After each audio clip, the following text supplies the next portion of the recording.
Pastor Rick here, and welcome to another episode of The Voice. Now don't worry, you're not in the wrong place. This really is another Blair Road United Methodist Church Thoughtful Thursday moment. But I've always wanted to say that. Or better yet, it would be great to be on the show. But I know that'll never happen because I'm not in my 20s and I don't have a voice that will turn heads, or in this case, turn chairs.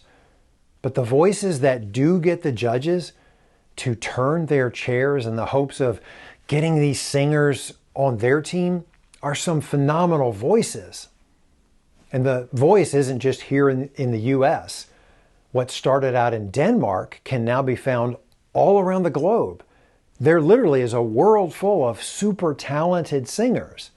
And each season, viewers come together to pick the voice that stands out above all the others. And honestly, I don't know how the judges and the audience weed out so many worthy voices.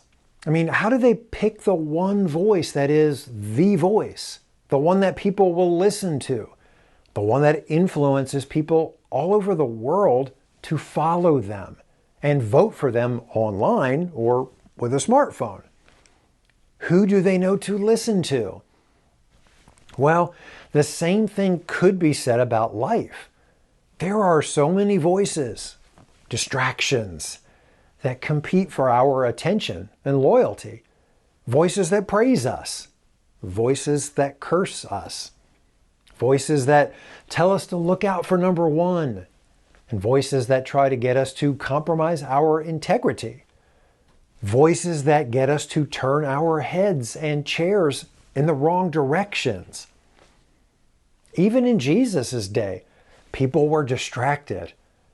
Maybe not like we are today, but there were still voices trying to tell people who they were and who they weren't, what they're supposed to do and what they're not supposed to do. But it's what Jesus says that should make our heads and chairs turn in the right direction, even though at times what Jesus says can be difficult to understand. Once, Jesus said that he was like a shepherd and we're the sheep.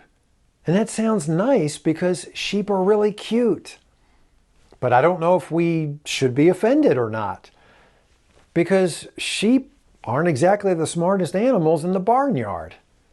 They're usually really stressed out, and they're easily distracted, and they're restless, which causes them not to get along well with other sheep, which causes them not to sleep very well.